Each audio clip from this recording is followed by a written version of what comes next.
সোমবার থেকে রাজ্য জুড়ে ধর্মঘটের ডাক দিয়েছে আলু ব্যবসায়ীরা। আলু ভর্তি গাড়ি ভিন রাজ্যে যেতে আটকে দেওয়ার অভিযোগে এই ধর্মঘটের ডাক। ব্যবসায়িক সমিতির কর্মবিরতির ডাকের বিরাট প্রভাব পড়তে পারে কিন্তু আলুর দরে। এক লাফে অনেকটাই আলুর দাম বেড়ে গিয়েছে, এবার তা আরও বাড়তে পারে বলেই মনে করা হচ্ছে। দেশ নেতিবাচক রাজনীতিক চায় না, উন্নতির বিচারধারা চায়। বিরোধীদের নিশানায় প্রধানমন্ত্রী নরেন্দ্র মোদী। বাজেট অধিবেশন শুরুর আগেই বিরোধীদের আক্রমণে প্রধানমন্ত্রী নরেন্দ্র মোদী। 140 কোটি দেশবাসী যে সরকারকে সেবার সুযোগ দিয়েছে তার কণ্ঠস্বর রুদ্ধ করবেন না। প্রধানমন্ত্রীর কণ্ঠরোধ করার কোনো অধিকার গণতন্ত্রে নেই।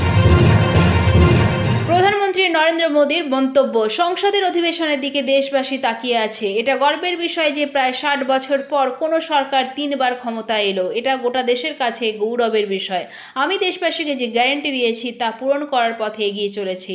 অমৃতকালে আজকের বাজেট আগামী 5 বছরের দিশা ঠিক করবে। ভয়াবহ ভাঙনের মুখে রাজ্যের অন্যতম তীর্থ পর্যটন কেন্দ্র দক্ষিণ 24 পরগনার গঙ্গাসাগরের কপিলমুনির আশ্রম। জলোচ্ছ্বাসের জেরে স্নানঘাটের 1 থেকে 5 নম্বর কংক্রিটের রাস্তা, গাছ, অস্থায়ী দোকান, বিদ্যুতের খুঁড়ি তলিয়ে যাচ্ছে সমুদ্রে। বড় বড় ঢেউ আছড়ে পড়ছে সমুদ্র তটে। সিভিল ডিফেন্সের পক্ষ থেকে পুণ্যার্থীদের সাগরে নামার উপরে নিষেধাজ্ঞা জারি করা হয়েছে। আতঙ্কিত পুণ্যার্থী থেকে সাধারণ দোকানদাররা সেখানে। প্রতিবেশী দেশ বাংলাদেশে সংরক্ষণ ইস্যুতে আন্দোলনের রণক্ষেত্র। এই পরিস্থিতির মধ্যে ভয়াবহ অভিজ্ঞতা নিয়ে প্রতিবেশী দেশ থেকে নিজের দেশে ফিরে আসছেন অনেকেই।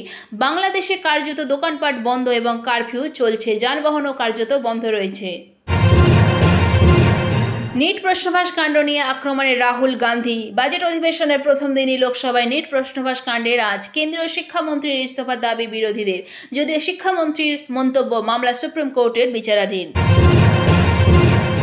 21শে জুলাইয়ের মঞ্চ থেকেই 2026-এর বিধানসভায় উত্তরবঙ্গের ফল নিয়ে আশা প্রকাশ করতে দেখা গেল মমতা বন্দ্যোপাধ্যায়কে। 2024 সালের 21শে জুলাইয়ের মঞ্চ থেকে 2026 সালের বিধানসভা নির্বাচনে মালদায় তৃণমূল কংগ্রেস জিতবে বলেই আগাম ঘোষণা করে দিলেন মুখ্যমন্ত্রী মমতা বন্দ্যোপাধ্যায়।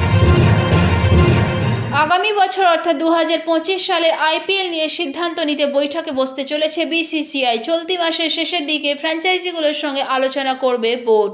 প্লেয়ার ধরে রাখা ATM কার্ড এবং তার সাথে সাথে স্যালারি ক্যাপ নিয়েও আলোচনা হতে পারে বলে সূত্রের খবর।